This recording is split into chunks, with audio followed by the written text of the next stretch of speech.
Welcome to this reflection for learning activity that we call Food for Thought. If we undertake this activity in a face-to-face class, we would actually be using fortune cookies.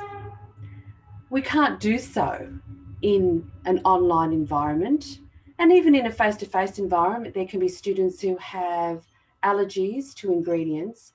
So we should always offer an alternate cyber alternative. And what you have here on the screen is a list of examples of sites that provide you with online fortune cookies. So what I do in an online class is I take a copy of one of these links, and in my Zoom class, I will go to the chat function, and in the chat function, I will paste in the URL. And I think I don't have the, oh yes I did, I had the whole one there. I just put in the whole URL and share that with everybody in the group or in the class. And what I then do is ask all the participants to click onto that link, and they're going to receive a fortune from their online fortune cookie. And the instructions for today are: read the fortune and then make a link between that fortune and reflecting online. So we now need to allow a minute as people copy the link, paste it into their browser, read the fortune, and think, reflect deeply on what is the link between the fortune and reflecting in an online environment.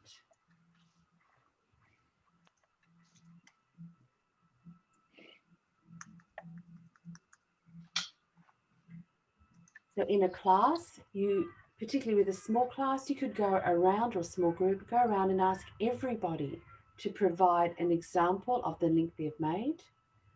And you may find in some classes that there are people who are reluctant to share their link, and you can just say, that's okay, we can come back to you later if you wish, and just move on.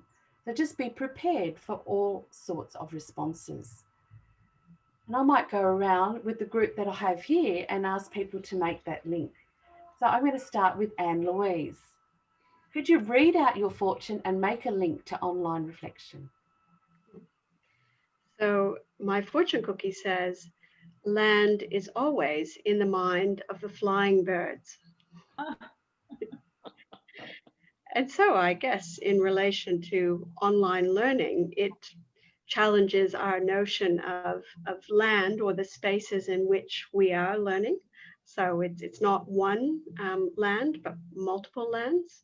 And I guess we need to use our mind in different ways in order to exercise learning through the online space. And well, in terms of the flying birds, maybe the online environment means that sometimes we fly off in our thoughts. We're not as focused as we might be if we were in person in a space together. That's a very random interpretation, but there you have it.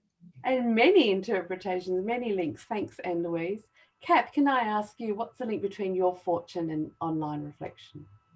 I quickly said, you're one of the people who goes places in life. Mm. And of late, I've been certainly doing that because I've been online looking, not only doing Zoom meetings, but I've recently gone back looking for photos and finding it's been taking me back to situations that we've been in life with various different people. And that's been a really exciting place to go. So you often forget those and coming up against memories that you go, oh, I had forgotten about that. And so it's certainly linked me back to those places in life.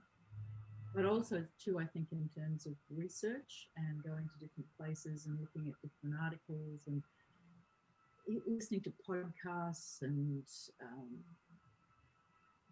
it's just been a really exciting place to to explore.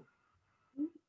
That probably I've done more so because of the online environment than I might necessarily get a chance to do if I was doing the day-to-day work environment. That sounds very positive. Thank you, Kath. Greg, can I ask you to read out your fortune and make a link? My fortune is conquer your fears or they will conquer you. Which makes me think about, okay, so when is it that sort of being bold and jumping in is a good idea with online learning? And makes me think about the way in which doing reflection in online learning is a bit of a challenge, actually, particularly the first time and probably normally for the first 3 or so. And so there's kind of a thing there about, oh, okay, well, if you notice that what's actually getting in the way of doing it is just that you kind of feel, help, it's scary, it's new, then that may be a place where it actually makes sense to say, okay, well, I am feeling that, but let's not let that drive what I do. Let's try it out and see what happens. And so, yeah, that's what I take from it. Absolutely. Thank you, Greg. Kate, what is your fortune and what's the link? My fortune says your failures will lead you to your success. I think that's incredibly apt for online learning because I think this has been a year of learning and reflecting of many, many failures online and using those to make our teaching and collaboration online even better. So I think, success comes out of practice, right? So I think embracing our failures online has been the theme for me and the link. Thank you, everybody, for sharing both your fortunes and how you've been able to make a link to online learning and online reflection. And a reminder to anybody who wants to engage with this activity that we've just picked a topic to make a link. You can link the fortune in a fortune cookie to any topic or issue from science and maths to arts and history at all, and it works. And if you want to learn more about the details of this activity, do go to the web and download our resource that is freely available to you all. And if you do trial any of these reflection for learning activities, we'd love to hear from you and also receive feedback on how we can do things better and improve them, because we're all very committed to good reflective practice online and face-to-face. Thank you.